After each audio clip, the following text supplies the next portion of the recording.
Este webinar está organizado por ECUSA, que es la Asociación de Españoles Científicos en Estados Unidos y en concreto por el capítulo de Boston. Somos una asociación sin ánimo de lucro. Desde 2014 estamos gestionadas por voluntarios y tenemos 6 distintos capítulos en Estados Unidos y básicamente ayudamos a los nuevos españoles que llegan para investigar y para hacer ciencia y los conectamos, hacemos distintos eventos, si ya nos conocéis. El siguiente evento sobre el coronavirus será este jueves, el 26 de marzo a las 6 de Boston, 5 horas menos, o sea, 5 horas más en España. Y el doctor Adolfo García Sastre del Mount Sinai en Nueva York nos contará partes más microbiológicas del virus. Y luego también quería recordaros que en abril tenemos este seminario desde la Universidad de La Coruña, en el que nos van a contar qué están haciendo para reclutar talento. Y nada, que nos sigáis en redes, donde publicamos actualizaciones sobre los eventos. Y voy a pasarle la palabra al doctor Carlos Mejía, que nos va a contar un poco más de esta enfermedad. Hola Marina, muchas gracias por la introducción, gracias a todos por estar aquí y gracias por la invitación. Primero que nada, solo quiero, ahora les voy a compartir mi pantalla sobre la presentación, pero quiero decir que no soy epidemiólogo, no soy virólogo, yo soy un especialista en enfermedades infecciosas, con lo cual soy un clínico. Y voy a tratar de dar un enfoque clínico, aunque hable un poco de epidemiología y del virus en sí. Voy a tratar de enfocarme en los aspectos clínicos, diagnósticos y tratamiento de la enfermedad. Primero que nada, yo no tengo ningún conflicto de interés económico para esta charla. Lo que voy a decir hoy no representa las políticas oficiales de Washington University en St. Louis, que es donde trabajo. Y es imposible mantenerse al día con la cantidad de cosas que están siendo publicadas sobre COVID-19 cada día, con lo cual lo que yo diga hoy probablemente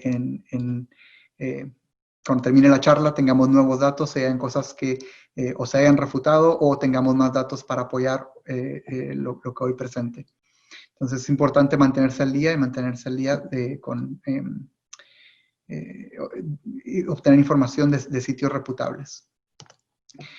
Esto nos recuerda a la pandemia de 1918. Esto es el Brookline, hablando del CUSA Boston. Este es el Brookline en Massachusetts durante la epidemia de influenza del 1918.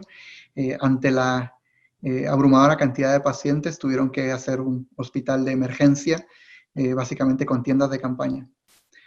Y es esta situación en la que obviamente no queremos llegar. Pero, ¿cómo comenzó todo esto? El 30 de diciembre, en la ciudad de Wuhan, se identifica un grupo de casos en los que se identifica que hay una causa de un nuevo grupo de casos con neumonía, de causa no identificada. Y cuando se identifica el primer caso, que fue el 8 de diciembre, se dan cuenta que hay una asociación entre este caso y el mercado de mariscos del sur de la ciudad, con lo cual se piensa que es una enfermedad de origen zoonótico, una enfermedad que se originó de animales.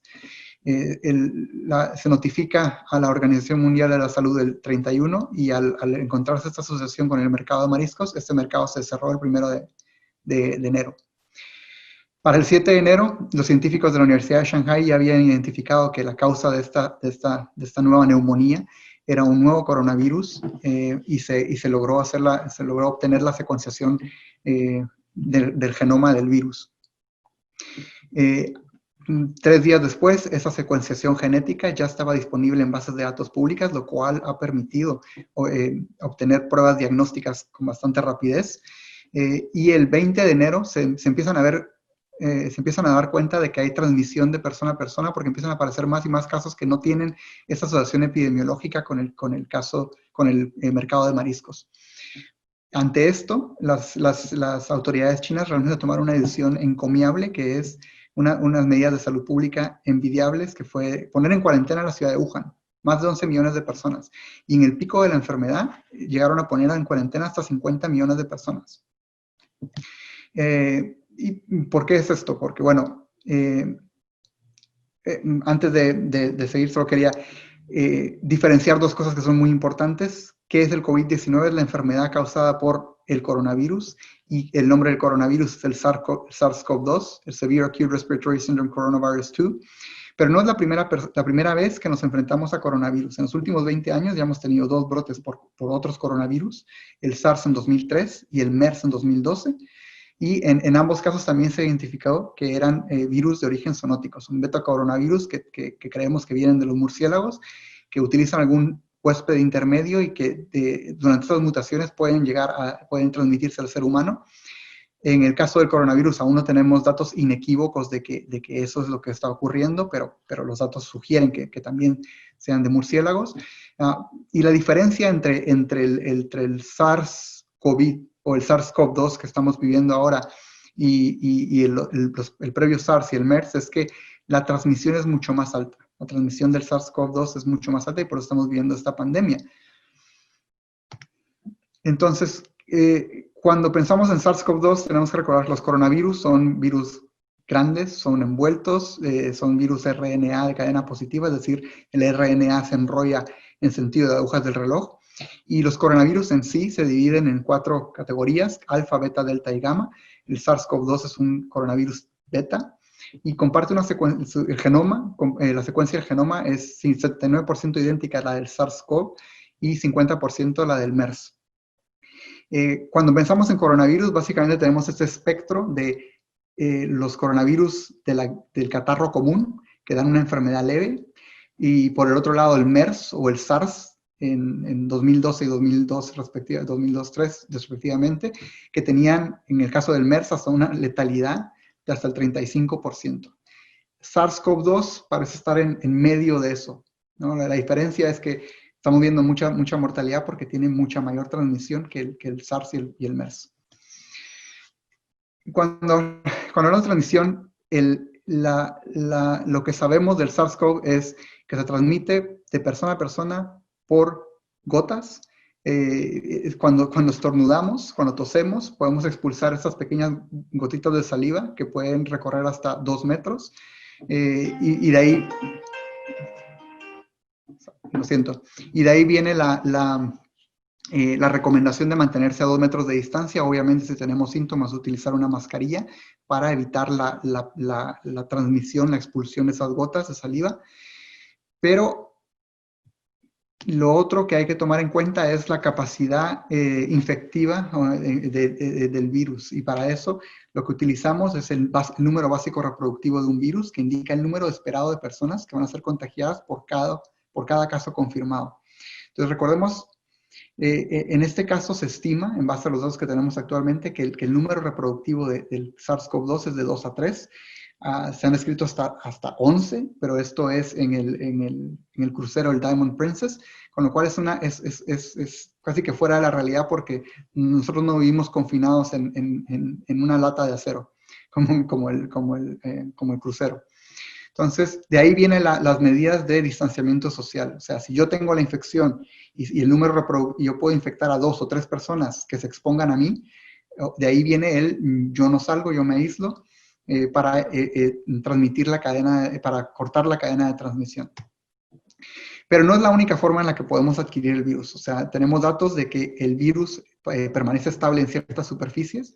Estos datos son bastante recientes, pero los aerosoles, solo quiero aclarar que estos aerosoles de que el virus se mantiene estable en aerosoles por hasta 3 horas, no quiero que crean que alguien estornuda y el virus se va a mantener flotando en el ambiente durante 3 horas. Esto es en condiciones de laboratorio, con un tambor cerrado en donde se está generando aerosol constantemente. No es en la realidad, las gotas caen y no se va a transmitir así, pero el virus sí se mantiene estable en otra superficie. En el cobre hasta por 4 horas, en el cartón hasta por 24 horas y sobre todo en superficies de acero y plástico puede permanecer estable hasta por 48 a 72 horas. De ahí viene también la plausibilidad biológica de que haya transmisión por fomites, es decir, por contacto con superficies donde haya virus. Por eso quiero enfocar, esta charla se va a enfocar mucho en prevención y el porqué de las medidas de prevención, pero obviamente estos virus van a ser básicamente destruidos con el lavado de manos, pero es que es la medida más importante, es el lavado de manos, 20 segundos, agua, jabón. Si no hay contaminación evidente en las manos, se puede utilizar soluciones de alcohol al 60%. No tocarse la cara, los ojos, la boca, es súper importante porque si tenemos el virus y hemos tocado el virus en alguna de estas superficies, obviamente nos podemos autoinocular. De limpiar las superficies, porque ya sabemos que el virus puede mantenerse vivo en superficies por un buen tiempo. Y si tenemos síntomas de infección, es muy importante tener la responsabilidad de no contagiar a otras personas, utilizar una mascarilla o toser hacia un pañuelo o toser hacia el brazo para no dispersar esas gotitas de saliva que contienen el virus. Y voy a enfatizar un poco más lo del distanciamiento social porque creo que esto es lo que obviamente ha cambiado nuestras vidas actualmente. Hay que diferenciar qué es cuarentena, aislamiento y distanciamiento social. Aislamiento, si yo tengo la infección, yo me quedo en casa para no contagiar a otras personas. Cuarentena es si yo he estado expuesto a alguien que tiene la infección o he estado en un sitio donde hay mucha infección, yo me quedo en casa por 14 días porque dando tiempo a ver si desarrollo los síntomas. Eso es decir, yo estoy asintomático, pero tuve un contacto de riesgo. Me quedo en casa para evitar que si estoy incubando la infección y la voy a desarrollar, pueda transmitirla a otras. Y distanciamiento social es, yo no tengo síntomas, yo no estoy infectado y no he estado expuesto a nadie infectado, pero obviamente no voy a salir a infectarme y después volverme un vector de esta pandemia. Es el énfasis que se está dando para aplanar la curva. ¿Qué es esto de aplanar la curva? En 1918, con la pandemia de influenza, tenemos datos de eso, de que las actitudes del distanciamiento social tienen un impacto muy importante en el número de casos y obviamente en el número de muertes. Aquí tenemos los casos de Filadelfia y San Luis, donde yo estoy. Básicamente las medidas de distanciamiento social se retrasaron casi por un mes desde la detección del primer caso en Filadelfia y eso llevó a un pico de casos y obviamente de muertes, mientras que en San Luis, 2 días después de que se detectó el primer caso, se implementaron las medidas de distanciamiento social y eso permitió aplanar la curva, es decir, disminuir el número total de casos, disminuir el número de muertes y eso sobre todo es para no saturar los sistemas de salud. No tenemos suficientes ventiladores para tratar tantos pacientes si todos nos infectamos. Esto lo volvemos a ver ahora en esta pandemia con las ciudades de Bérgamo y de Lodi en Italia. La diferencia es aquí, la primera detección de casos en Lodi el 24 de febrero, ellos instalaron las medidas de distanciamiento social inmediatamente desde la primera detección de casos, mientras que en Bérgamo empezaron a detectar casos a finales de febrero y realmente no pusieron las medidas de distanciamiento social hasta el 8 de marzo. Y aquí estamos viendo las consecuencias de lo que significa realmente aplanar la curva. Entonces, distanciamiento social en práctica, hay que trabajar desde casa si es posible, limitar los movimientos dentro de la comunidad, solo para las cosas básicas, no cancelar eventos, viajes innecesarios, y limitar el número de personas a las que visito y a las que me visitan. Y si se puede, conseguir suficientes alimentos, medicamentos, por lo menos para 2 semanas. Tampoco se trata de abarrotarnos con todo esto, porque todos necesitamos tener estas cosas y no podemos acumularlas y dejar a otras personas sin ellas. Y sobre todo, si yo estoy enfermo y no tengo síntomas de gravedad, que ahora vamos a ver más adelante, o síntomas de alarma, por favor, quédate en casa, no vayas al hospital para no sobresaturar los sistemas de salud. Esto es del Departamento de Salud Pública del Condado de Los Ángeles, básicamente diciendo, y yo les voy a compartir la charla para que tengan todo esto, para que lo puedan leer despacio, pero realmente es qué debemos evitar y qué es seguro hacer cuando estamos haciendo distanciamiento social. Y esto es, de nuevo, no tenemos riesgo, no estamos infectados, pero sabemos que estamos en medio de una pandemia y que tenemos que tomar una responsabilidad desde el punto de vista de salud pública. A día de hoy, esto es a las 11 de la mañana, se han confirmado 287,000 casos y casi 12,000 muertos en todo el mundo.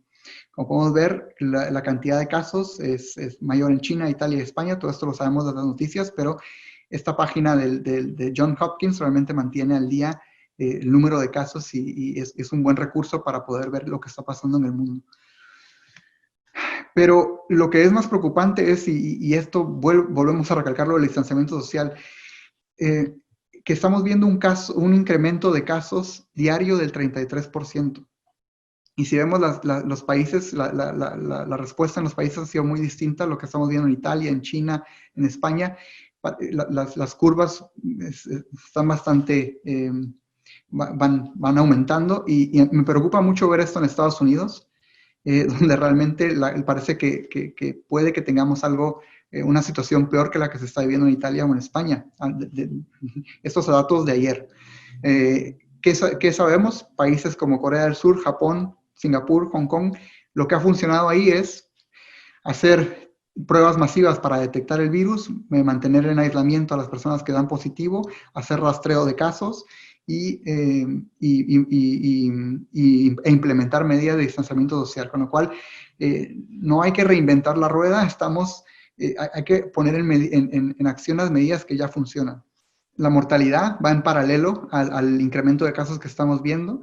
En Italia hay mayor mortalidad, pero también la población que está siendo infectada es población, sobre todo adulto mayor, mayores de 60, 70, que ahora les voy a enseñar. Entonces, a diferencia de China, lo que vemos aquí es que la mortalidad en Italia está siendo mucho mayor. Hay más casos graves, más casos críticos, requiriendo admisión en la unidad de cuidados intensivos, pero la distribución de edad es diferente. Entonces, si vemos aquí, casi 75% de los pacientes en Italia eran mayores de 50 años, comparado con China, en donde 50% de los pacientes, o 54% de los pacientes eran menores de 50 años. Entonces, eso realmente explica también por qué la mortalidad, y aquí lo vemos mucho mejor. La tasa de fatalidad en menores de 50 es menor del 1%, eso solo es Italia. Y aumenta drásticamente a mayor edad, con básicamente 1 de cada 5 mayor de 90, si se infecta con COVID-19 va a fallecer. En España las cosas no se ven muy bien, la verdad. También en España hay una población de personas mayores bastante alta también, y esto es a día de ayer, la incidencia acumulada de casos en los últimos 14 días. La cosa está sobre todo crítica en Madrid y esperemos que pronto comiencen a mejorar. Pero bueno, voy a enfocarme en las características clínicas de la enfermedad para que podamos identificar si potencialmente tenemos COVID o quién puede tener COVID. Y no es tan fácil. Esos son los mejores datos que tenemos actualmente, lo que sabemos de COVID. Estos son datos de China, donde analizaron 1099 casos. Esta es una muestra representativa de todos los casos ingresados hasta finales de enero en 2 hospitales de Wuhan, que estaban tratando la mayoría de casos. La mediana de edad era de 47 años, mitad mujeres. Y el periodo mediano de incubación era de 4 días. Estudios posteriores demostraron que el periodo de incubación va de 4 a 5 días, pero muy importante, y esto vuelve a enfatizar la importancia de la cuarentena por 14 días, que el 98%, casi el 100% de las personas que desarrollan síntomas lo van a hacer en los primeros 12 días de infección. Entonces, esa cuarentena de 14 días tiene sentido, porque realmente si uno está expuesto, va a desarrollar infección en esas primeras 2 semanas, y si no, después de 2 semanas, sería muy raro que desarrollara infección. Como ya hemos visto por noticias, realmente los niños realmente no están afectados, sobre todo el adulto mayor, y generalmente los que están afectados, sobre todo los que están afectados con enfermedad grave, tienen alguna comorbilidad. La mayoría de personas que desarrollan la enfermedad van a tener una enfermedad no grave, solo un pequeño porcentaje va a terminar en cuidados intensivos, y la mortalidad en ese estudio al menos fue solo del 1.4%. Los síntomas más típicos, fiebre y tos. Fiebre, la mayoría de pacientes, menos de la mitad de los pacientes al momento del ingreso, todos esos pacientes fueron ingresados al hospital. Menos de la mitad tenían fiebre al momento del ingreso, pero casi todos, el 90%, desarrollaron fiebre durante el ingreso. Entonces, la fiebre es una constante en esta infección. La otra constante es la tos, generalmente suele ser tos seca, y la dificultad respiratoria, sobre todo en casos graves de enfermedad. Entonces, es un marcador de gravedad. También pueden haber dolores musculares, pueden haber otros síntomas, pero importante que la congestión nasal, ¿verdad? Que vemos, por ejemplo, en el resfriado común, no es nada común en el COVID-19. ¿Tenemos algún predictor? ¿Podemos predecir quién va a tener una infección grave? Pues eso es lo que este estudio intenta analizar. Ellos incluyeron 191 pacientes en los cuales se sabía el desenlace, es decir, se sabía si habían sido o dados de alta del hospital o habían fallecido. Y de los 191 pacientes, obviamente, esto es a fecha 31 de enero, habían fallecido 54 pacientes y los criterios para poder ser dados de altas en este estudio fue de no tener fiebre por más de 3 días, tener un mejoramiento clínico y un mejoramiento en los estudios radiológicos, además de tener 2 pruebas negativas en días consecutivos, más de 24 horas entre una y la otra. Esto es así es como se ve la neumonía por COVID-19. Generalmente es afectación bilateral de distribución periférica y se ve ese típico vidrio deslustrado, que es esta zona grisácea. Lo normal es ver los pulmones negros, pero en casos severos podemos ver este síndrome del estrés respiratorio del adulto, que es como una tormenta de citoquinas, de inflamación, sobre todo afectando el pulmón, en donde hay una afectación extensa y estos pacientes requieren, obviamente, ventilación mecánica y a veces oxigenación extracorpórea. Pero no todos van a peor si se da el tratamiento de soporte adecuado. Muchas personas mejoran y hay mejoría radiológica aparente.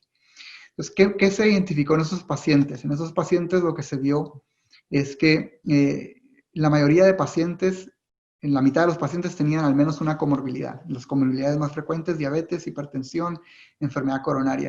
Los factores en análisis, en regresión multivariada que se asociaron con mayor riesgo de mortalidad intrahospitalaria fueron la edad. Había una diferencia entre los que fallecían y los que no fallecían de casi 17 años. Un score de SOFA alto, y el score de SOFA básicamente es una forma en la que vemos si hay disfunción de múltiples órganos o aparatos, y incluye la evaluación del aparato respiratorio, el cardiovascular, el hepático, el renal, la coagulación y la función neurológica, y la elevación del dímero D, que es básicamente un parámetro de coagulopatía, de disfunción de la coagulación. Importante que aquí, que identificamos aquí, es que parece que hay excreción prolongada del virus en pacientes que están hospitalizados. La duración media de excreción viral fue de 20 días en los supervivientes y se registraron casos hasta 37 días. Ahora bien, ¿quiere decir que esos pacientes van a contagiar a otras personas? En teoría no, porque si uno no está tosiendo, si uno no está estornudando, si uno no está creando esas secreciones con virus, no tendría por qué contagiar a otras personas. Eso es una cosa. Y lo otro es que este estudio usó un test cualitativo, es decir, el test simplemente daba positivo o negativo de si había virus o no, pero no cuantificó la cantidad de virus. Y sabemos que para que se desarrolle enfermedad hay que tomar en consideración la dosis infectiva. Entonces, si el virus ya había decaído a valores muy, muy bajos, probablemente estos pacientes igual no iban a infectar. Entonces, es no tener síntomas y probablemente la cantidad de virus en las secreciones disminuyendo, lo que va a hacer que esos pacientes no vayan a ser contagiosos, aunque se siga detectando virus en las pruebas, en los test orofaringios y nasofaringios.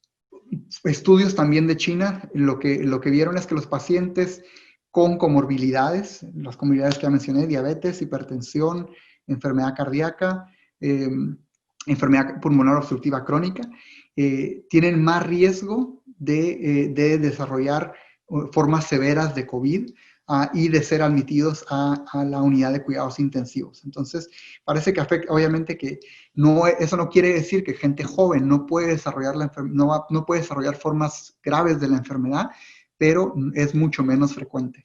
En general, de nuevo, esos son datos de 44,000 casos de China, en donde 81% de los casos realmente fueron casos leves.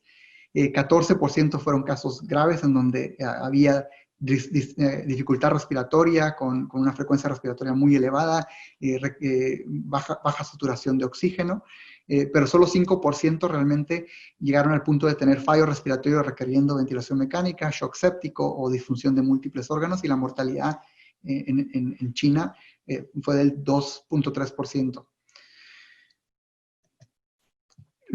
Lo otro es que esto es, si uno comienza con enfermedad leve, o cuando alguien se clasifica como leve, moderado, grave o crítico, la mayoría de personas con enfermedad leve van a progresar a recuperar, se van a recuperar.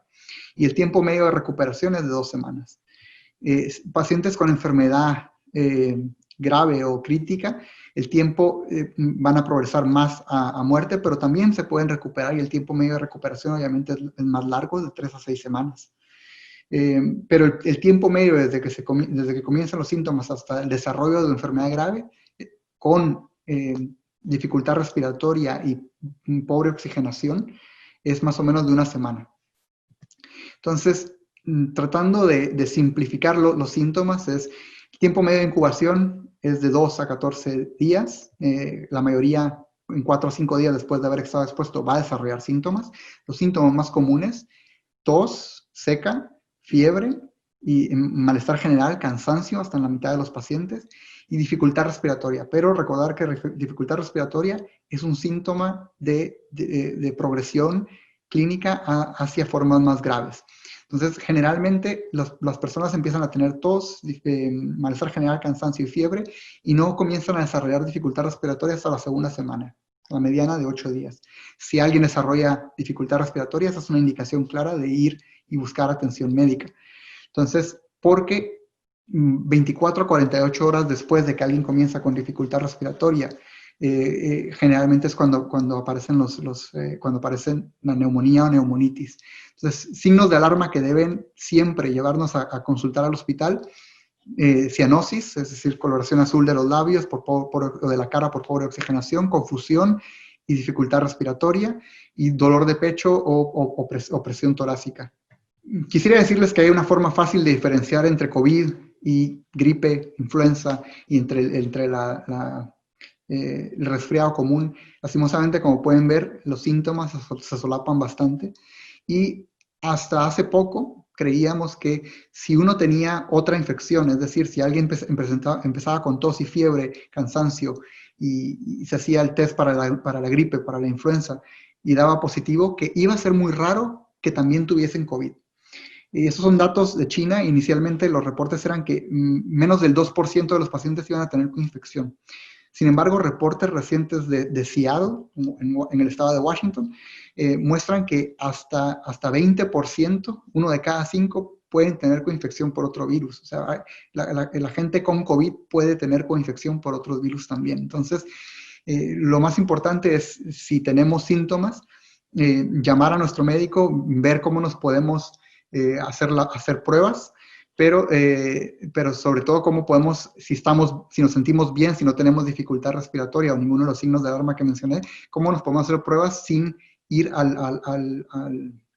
la urgencia del hospital, para no saturar los sistemas de salud. Y lo otro que quería mencionar, la diarrea. Se acaba de publicar esta mañana un nuevo estudio que muestra que hay un muy pequeño grupo de pacientes que pueden desarrollar diarrea cuando tienen COVID, y que a veces la diarrea puede preceder la aparición de síntomas respiratorios. De nuevo, son números pequeños, con lo cual no quiero que piensen que si yo tengo diarrea, esto es síntoma de COVID. Creo que nos tenemos que enfocar en que fiebre, tos y cansancio, tos seca, son los síntomas más típicos y los que deben de alertarnos. Quería mencionar esto porque siempre surge la pregunta, y sabemos algo de mujeres que están embarazadas. De momento, son pocos los casos, son reportes de casos, 3, 9 pacientes, pero no hay datos de que haya transmisión intrauterina o transplacentaria de la madre infectada hacia el bebé. El único caso que ha ocurrido, que se cree que es una transmisión apareció una semana después, por lo cual fue una transmisión posterior, no fue durante el embarazo, con lo cual no hay datos y no se ha identificado el SARS-CoV-2 en tejidos placentarios, con lo cual no se cree que haya transmisión transplacentaria o intrauterina. Tampoco hay datos para sugerir que las mujeres embarazadas van a tener un peor pronóstico o más riesgo de desarrollar enfermedad grave que aquellas que no están embarazadas. Los trabajadores de salud, lastimosamente, estamos al frente de la infección, con lo cual tenemos más riesgo de desarrollar enfermedad, y por eso es que mucha de la gente joven que está siendo afectada son los trabajadores de salud, porque son los que están en primera línea y están expuestos al virus constantemente. Vi una de las preguntas que me enviaron previamente sobre si es posible reinfectarse. No tenemos realmente buenos datos para decir que esto está ocurriendo. Hay un caso aislado, o hay casos aislados, pero ese es el único que está publicado en la literatura médica, de un caso en los cuales el test seguía siendo positivo después de haber dado negativo. Vamos a llegar al test y van a ver por qué esto puede ocurrir, y esto no necesariamente significa que el paciente se reinfectó, porque en este caso, cuando el paciente dio positivo inicialmente el 24 de enero, luego negativo el 28 y el 30, y de nuevo positivo el 2, cuando volvió a dar positivo el paciente no tenía síntomas, ya no tenía fiebre. Entonces, ¿es esto realmente excreción prolongada del virus como vimos en el estudio anterior? O que es lo más probable, realmente no hay datos suficientes para sugerir que haya reinfección, y sobre todo tan pronto.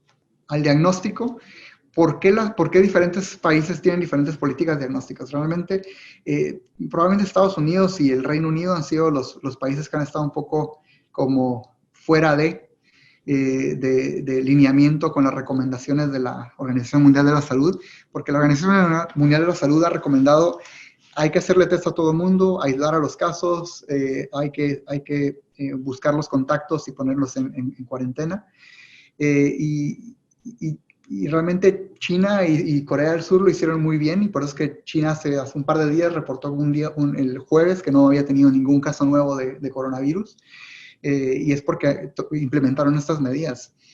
Sin embargo, el Reino Unido inicialmente tomó una aproximación de vamos a desarrollar inmunidad de rebaño, que ahora ya esa política ya cambió, aún sin haber realmente buenos datos que sugiriesen que eso iba a funcionar. Y Estados Unidos, lastimosamente, ha tenido dos problemas. Uno, que no ha tenido suficiente disponibilidad de test, de pruebas para hacer el diagnóstico, y que no tenemos un sistema de salud unificado. Entonces, eso también eso dificulta un poco la logística de implementar ciertas medidas de salud pública. El director general de la Organización Mundial de la Salud dice que no podemos combatir este virus si no sabemos dónde está. Y de ahí viene la idea de hacer muchos tests, de aislar los casos, de buscar los contactos y ponerlos en cuarentena. Entonces, de momento, las recomendaciones aquí en Estados Unidos son de que todo paciente y esto puede cambiar, y por eso pongo el asterisco, porque las recomendaciones van a variar. De hecho, pueden variar, han ido variando desde que comenzó la epidemia hasta ahora, pero de momento es pacientes que están hospitalizados con síntomas compatibles, definitivamente hay que hacer las pruebas. Pacientes con síntomas compatibles y que tienen mayor riesgo de desarrollar enfermedad grave, es decir, que tienen comorbilidades o que tienen algún grado de inmunosupresión, también deben de hacerse la prueba. Y aquellos pacientes que han estado en contacto cercano o con un caso confirmado sospechoso en los últimos 14 días, si tienen síntomas, también deben hacerse la prueba. La prueba es una reacción de polimerasa en tiempo real para detectar el RNA viral. Se cree que la sensibilidad de la prueba es mayor del 95%, pero todavía todo eso es variable y no ha sido todavía sistemáticamente evaluado. Entonces, por eso la precisión diagnóstica no ha sido sistemáticamente evaluada. Por eso es que pueden haber pruebas que den negativas, y eso es lo siguiente. Entonces, si yo tengo síntomas clásicos o una exposición conocida a alguien que tiene el virus y estoy negativo en el test, esto no descarta la posibilidad de que tenga infección por el SARS-CoV-2. Los factores generalmente asociados a falsos negativos en este tipo de pruebas es Uno, la principal es una mala calidad del espécimen que se está enviando. Si no hacemos un buen hisopado nasofaringeo, nos puede dar negativo, y esto lo vemos con otros virus, con influenza, o sea que esto no es anormal. Si el test se recoge tempranamente en la infección o muy tardíamente, puede que ya no haya mucha excreción viral. Si no se maneja apropiadamente, o el test también, pues el test tampoco no es perfecto, o sea, sensibilidad es mayor del 95%, pero no es el 100%. Entonces, la Organización Mundial de la Salud actualmente recomienda que si alguien tiene síntomas compatibles, una exposición conocida y un test negativo, que se vuelvan a tomar muestras en múltiples sitios, especialmente si son de partes de tejido, no de tejido bronquial, pero si son espécimes del aparato respiratorio inferior, idealmente. Obviamente eso aplica para pacientes hospitalizados o pacientes que están intubados, donde se puede hacer un aspirado traqueal. Eso es lo que la Organización Mundial de la Salud recomienda, volver a repetir los tests en alguien que tenga síntomas clásicos y una exposición. Con el manejo, lo más importante, realmente lo que podemos hacer todos, en lo que todos podemos ayudar, es el autoaislamiento. Si uno es confirmado de tener COVID-19, si uno tiene síntomas, no es de quedarse uno en su casa, sobre todo si uno vive con otras personas, es de quedarse uno en su habitación, con la ventana abierta para mantener la habitación bien ventilada. Esto es obviamente dependiendo de en dónde vivan y las temperaturas, pero idealmente tener un baño solo para esa persona que está infectada, evitar el contacto con otros, y eso es si alguien tiene que exponerse a otras personas que viven en la casa, que se use una mascarilla, para que no, cuando tosa o estornude, que no vaya a infectar a las otras personas conviviendo con él, que esa persona tenga sus propios platos, sus propias toallas, que no comparta potenciales fómites que puedan servir para transmitir la infección. Y que se limpien las superficies constantemente, sobre todo las superficies que más se utilizan, las mesas, los picaportes, los teléfonos. Todos los pacientes que estén en contacto con alguien con síntomas tienen que permanecer en cuarentena por 14 días y monitorizar sus síntomas para estar seguros de que no desarrollan la enfermedad. Lastimosamente, a día de hoy, el tratamiento sigue siendo tratamiento de soporte. No tenemos un tratamiento realmente basado en buena evidencia científica que vaya a tratar este virus. Tampoco tenemos buena evidencia científica de que el ibuprofeno o otros antiinflamatorios no esteroideos sean dañinos. No hay terapias inmunomoduladoras o antivirales que realmente hayan probado que sean efectivos. Además tenemos casos anecdóticos de que se está utilizando, pero no tenemos datos realmente sólidos para decir este es el tratamiento que deberíamos estar dando.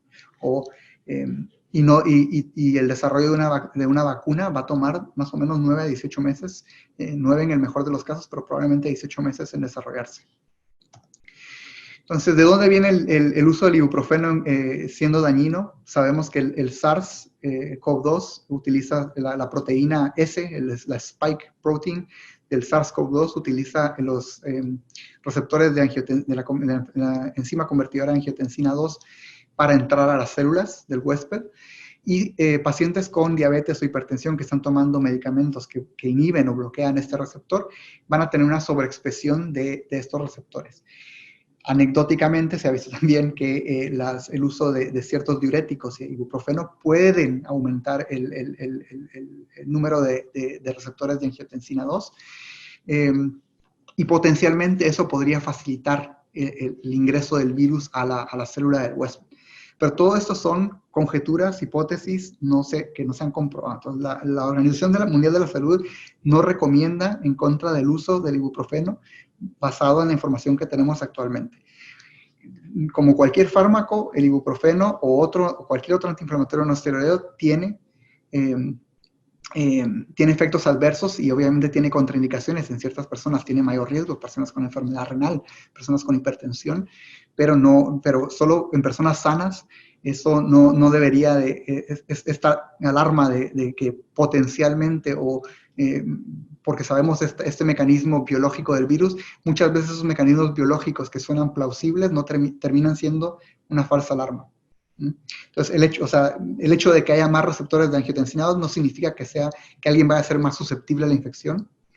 Y la evidencia de que tomar ibuprofeno aumenta esos receptores es casi inexistente. Una llamada de alerta, Shibo Yang es profesor de virología en la Facultad de Ciencias Básicas en Shanghai y en Nueva York, y es de parte del grupo que ha visto el coronavirus de primera mano, que no debemos de apurarnos, no debemos dejar que el miedo gane lo mejor de nosotros, y debemos de basar nuestras decisiones médicas basadas en evidencia. Entonces tenemos que acumular esa evidencia para tomar decisiones médicas basadas en ensayos clínicos y no en casos anecdóticos. Entonces voy a presentar un par de potenciales tratamientos que han salido y para los cuales tenemos algunos datos, para que vean que sí se está investigando, pero que no es tan fácil. Este es lopinavir ritonavir, es un inhibidor de proteasa que se utiliza para pacientes con infección por VIH, y se ha visto que la proteasa en el coronavirus es una enzima clave para procesar las poliproteínas. Hay datos de que el lopinavir en MERS y en SARS, no en SARS-CoV, disminuyen la replicación del efecto citotóxico de la infección y de la actividad de la proteasa de estos virus. Por tanto, se hizo en China, hicieron un ensayo clínico, y todo esto en 2003, cuando la primera infección por SARS se vio, anecdóticamente se vio que los pacientes con VIH que estaban tomando ese antirretroviral parecía que tenían infección menos grave, por eso fue que se estudió. Pero se hizo un ensayo clínico controlado, randomizado en Wuhan, que incluyó 99 pacientes recibieron lopinavir ritonavir, 100 pacientes recibieron tratamiento estándar, que es tratamiento de soporte, por 14 días, y el objetivo era ver mejoría clínica o alta hospitalaria. Obviamente alta hospitalaria tienes que estar vivo. No se observó en este ensayo ni que había mayor disminución de la cantidad de virus, ni que había mayor mejoría estadísticamente significativa en los pacientes que tomaron lopinavir ritonavir. Entonces, el tiempo hasta la mejoría clínica, la eliminación del virus y la mortalidad de 28 días no fue distinta en el grupo de pacientes que recibió lopinavir ritonavir comparado con los pacientes que recibieron solo tratamiento de soporte. La hidroxicloroquina está, de momento, la gente se está volviendo loca tratando de amasar cantidades de hidroxicloroquina en casa o tomándolo profilácticamente, porque hay datos in vitro que sugieren que la hidroxicloroquina puede inhibir la replicación del SARS-CoV-2. Pero la hidroxicloroquina es un medicamento antipalúdico, o sea, contra la malaria. Se ha utilizado ampliamente, también se utiliza para pacientes porque tiene efectos inmunomoduladores en pacientes con lupus o artritis reumatoidea. Y se ha visto que la cloroquina y la hidroxicloroquina pueden inhibir muchos virus, pero eso no quiere, in vitro, eso no quiere decir que va a haber actividad en vivo o que realmente la podamos utilizar clínicamente. De hecho, in vitro, la cloroquina puede inhibir el SARS, la gripe, enterovirus, el Zika, y nadie está tomando esto para Zika, o sea, no, realmente es muy distinto. Este estudio en Francia demostró, es un pequeño estudio, y por eso es que hay que tomarlo como lo que es. El objetivo del estudio era ver disminución de la excreción virológica al 6º día de tratamiento. El estudio realmente tiene muchos problemas. Principalmente, el estudio no tiene el poder estadístico suficiente para demostrar las diferencias que está diciendo demostrar. Deberían de haber habido al menos 24 pacientes recibiendo hidroxicloroquina y 24 pacientes en el grupo control para realmente detectar una diferencia significativa. Habían 26 en el grupo de hidroxicloroquina y 16 en el grupo control. Pero esta gráfica no incluye esos 26. Esa gráfica, de hecho, incluye menos pacientes. incluye solo 20. ¿Por qué? ¿Qué pasó con los otros 6 pacientes? Los otros 6 pacientes no fueron elegibles para el análisis porque 3 se transfirieron a la unidad de cuidados intensivos, 1 falleció, otro salió del hospital y uno se retiró del estudio porque no toleró el medicamento. Con lo cual, decir que porque vimos esta bajada en la curva con hidroxicloroquina o hidroxicloroquina con acitromicina en estos pacientes, en este pequeño grupo de pacientes, es alentador, pero no nos debe llevar a tomar decisiones médicas y decir todo paciente con COVID debería tomar esto, porque no son suficientes datos. Esto es lo que llamamos datos anecdóticos. Con esto realmente nadie pasaría ningún tratamiento clínico. Y sí, estamos buscando otras opciones. Probablemente una de las que probablemente más alentadoras, en las que más tenemos depositada nuestra confianza es el remdesivir, que es un inhibidor de la ARN polimerasa, que tiene un amplio espectro de actividad contra muchos virus ARN y que también ha demostrado actividad contra el MERS en modelos animales. Y de momento hay varios ensayos clínicos buscando el uso de remdesivir, buscando incluir pacientes para analizar el remdesivir como un potencial tratamiento. También se está buscando suero de pacientes convalecientes de la enfermedad que hayan desarrollado anticuerpos neutralizantes contra el virus y dárselo como terapia o profilaxis a pacientes con COVID. Todos esos son ensayos que se están haciendo actualmente, pero para los cuales todavía no tenemos datos. Obviamente, ante la desesperación con el número de casos que se están viendo en intensivo y pacientes que están en situación crítica, se están utilizando estos medicamentos como uso compasivo. El remdesivir se puede obtener a través de uso compasivo para pacientes graves que están intubados. Y esos pacientes también se les ha dado, por ejemplo, pacientes que desarrollan síndrome de cierre respiratorio, se están utilizando bloqueadores de la interleuquina 6 para tratar de controlar la tormenta de citoquinas. De nuevo, no tenemos datos para ninguno de estos medicamentos demostrando fehacientemente que pueden y van a mejorar la infección. Entonces, hay se está estudiando mucho, todo esto se está haciendo a un paso bastante acelerado, pero no tenemos los datos para decir que ya tenemos un tratamiento. Lo último que quería hablar es antes de pasar a las preguntas, es cuándo descontinuamos el aislamiento.